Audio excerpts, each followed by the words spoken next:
Good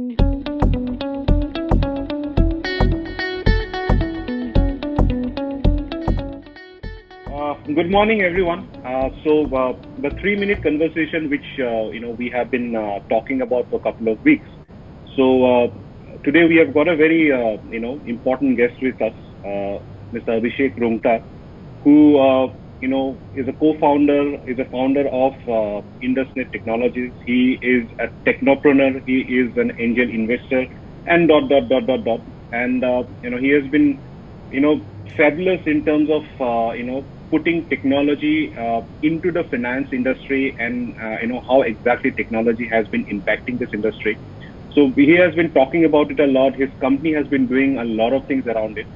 So we are really thankful, Abhishek, that you have joined us in this conversation, and I'm sure our audience would really like to get a good insight at how this whole technology conversing with finance industry has created a completely different approach altogether for all the customers, right? So I think during this whole pandemic, we have seen that every industry has gone with some kind of a change. Yes, definitely there are good changes and bad changes, but at the end of the day, every change is a change. And because of this pandemic, even the BFSI industry has gone through a lot of change. So I mean, just wanted to understand from you, Abhishek, how exactly this whole situation has impacted this BFSI industry. And I mean, how do you foresee what is the future of this industry? And I'm sure this pandemic is not the one disruption that we're going to have. There will be multiple disruption in the future. So what's your take on this? Just wanted to understand on that. So thanks, Arindam, first of all, for having me on this call. I'm Always a really pleasure. looking forward to share my thoughts. So see again, when we talk about the future of BFSI, right? The future of BFSI is absolutely bright because the future of BFSI is equal to the future of money and the future of risk. So as long as there is money and as long as there is risk in this planet, right, BFSI will continue to flourish. The modes of BFSI will change, right? So today you might be dealing with banking in the current form of it, right? A few hundred years back it was in a form of what we call Jagat Seth, and even few hundred years back it was in form of different kind of pawn shops. So Correct. the BFSI is always there and is also always going to be there, right? So risk were managed in different times in different ways, and obviously that has also evolved. So insurance is also going to be there, right? Because these Absolutely. are fundamental human requirements at this point of time, and we have kind of adapted to it too much. So we cannot get out of it. As I think, as a society, we are too much into credit. We are too much into the concept of money, and we are too much into managing our risks, right? So first of all, let me assure that I don't see any fundamental change in this industry per se. That is this Mhm. industry going up or going down, right? Correct. Now coming to the changes in BFSI. So few concepts that I have been discussing and I have been talking about for quite some time, they have started taking shape now. One is that the transformation in this industry will be driven, number one, by new ways of distribution of the product, and that is absolutely changing. So we have seen that BFSI distribution process has changed dramatically, right, from a branch driven game to an online game, and now it is also going into social selling.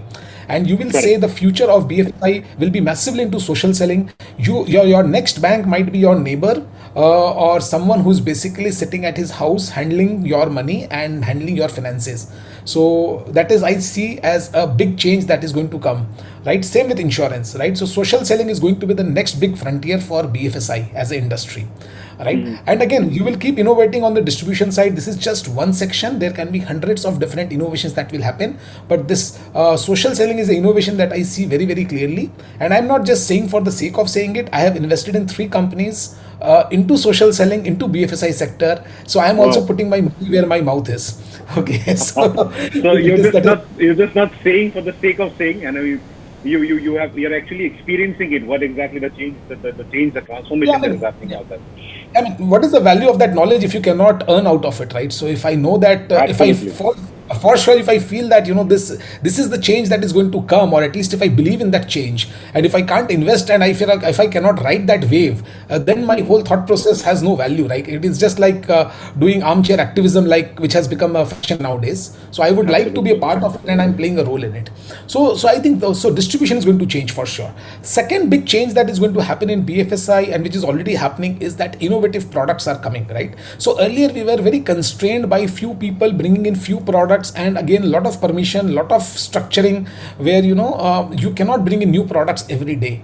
Now I Correct. think the long tail of BFSI is starting to wag, right? So lots of new companies coming, startups coming. What you talk about the fintech and insurtech, what are they doing is basically challenging the status quo in terms of product design, right? The product Hmm. design itself is faulty, and the product design, since it is faulty, right, it is causing major problem, right? So what they are Correct. trying to do is basically solve that product design and creating new products which solves problem of the masses, of different sections of the people. So a particular product may not appeal to you, but it might appeal to a farmer, or there is a product that might not appeal to you but may appeal to a small shopkeeper, right? And all these people have to be taken care of. So this product design is changing, and new products, new underwriting models, new risk models, right, new kind of credits, new kind of deposit schemes are all coming in, and they are spreading like wildfire, right? And I and think and, and, and and I yeah, think technology has got a big role to play out here, because whenever you talk about designing innovative products, the right information should be available with the right set of people who are designing it. And with all this absolutely. information getting digitalized and readily available, I think that's helping a lot. These insurance companies are getting a lot of data, a lot of input, and that's probably helping their cause, if I may say so. That's right. And the third big shift that I see is moving from the outcome to the source. Now let me explain this. So for example, the outcome of insurance industry right now is settling a claim, right? The outcome, the Correct. final objective is to settle a claim, right? Once something has happened. Absolutely. Now the industry is moving from settling the claim to not letting that risk event happen altogether. Okay, Correct. so Preventive. I think, yes, preventive. In credit also, things are moving in that similar direction, right? So people are saying that, okay, we appreciate that risk claims can be settled better, claims can be Hmm. settled, but can we do something by which this situation of claim settlement does not even come, right? Correct. Can we create an environment to solve the core objective rather than solve the outcome of it? Right. Correct. So the core objective was to manage risk. Now, to manage risk, is it important to give a claim? No. To manage risk, can I create a mechanism by which that risk does not happen? Right. So I'll give Absolutely. you an example. Right. So in 1600, around 1600, when the insurance industry itself came into being, right, the fundamental principle at that time was that these insurance companies were actually keeping fire engines so that they can go and douse fires. So it was not about I claim. didn't know that. It was about, yeah, it was about going and dousing the fire, right? It was not about कि आपका घर जल जाए तो हम आके उसको बना देंगे, उसका पैसा दे देंगे. ये ऑब्जेक्टिव Correct. नहीं था, राइट? Correct. तो ऑब्जेक्टिव ये था कि हम To कैसे prevent आपके it. घर में आग ना लगने दे, प्रिवेंटिव था. तो अभी क्या है, Absolutely. अब वापस since technology is available, now we can actually go back to the preventive model again in a mass scale, because preventive model cannot be put at a mass scale. So think about it. If, like, let's say large insurance company, how can it keep a fleet of fire ambulance in every nook and corner of the world if they want to sell Not to every nook possible. and corner? But but if you see today, right, with the distributed economy, right, with the shared economy, you can actually do it. So you can actually tie up with someone like Uber for fire services. Let's say you have a Uber for fire services. You can actually tie up with a company called Uber for fire services, and you can actually reduce the probability of someone burning down his godown or his factory by a fire, instead of just securing the claim process, right?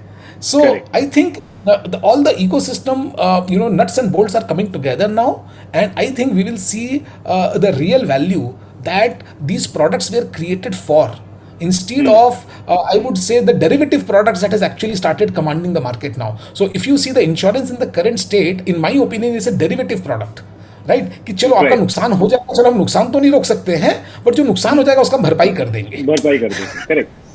So it is like, letting the damage happen, and then you say, okay, I'll go and compensate. So yeah, I Yes. think it's an entirely different approach what you're saying, and with technology, like what I said, it's very much possible that rather than letting an incident happen, I mean, we not only talk about insurance, even if you talk about any machinery also today. So initially, what was the case? that we let something happen. We'll have an AMC, a maintenance contract. We'll let something happen, and we'll then try to do a break and fix of that particular machinery. And from there, probably the whole concept has now gone to preventive. So today we talk about preventive maintenance. Today we talk about preventive, analytics. So rather than letting things happen, we're trying to see that, okay, before it happens, how can we stop it? I think the same thing Yes. has happened. That's again what I said. The convergence of technology and other verticals have actually, made it possible probably. So we are no more talking about technology. I think that's one thing that you said. It's no more it's no more just a filler. It has basically become an integral part of a particular vertical, and it's driving that particular vertical. So it's no more an enabler. It's a driver actually. It's driving the whole Absolutely. industry itself. So it was a fantastic input. But if you talk about when you talk about various markets across the world, so what was your experience like? If India is again definitely a different market altogether. So if you talk about UAE also, it's again a different market altogether. Yeah. So in UAE probably things are still. I can't say that everything is completely digitalized. Yes, we are driving towards digitalization in the InsurTech industry, but I think we see a lot of scope, where probably, companies like INT can, bring on value, not only in terms of just delivering a product, but, in terms of letting these insurance companies understand and how exactly their global peers are doing things and how exactly they can benefit from that understanding and, drive that next level of, transformation. So that's probably one of the things that I'll Yeah. definitely, leave a message with. So, Sure.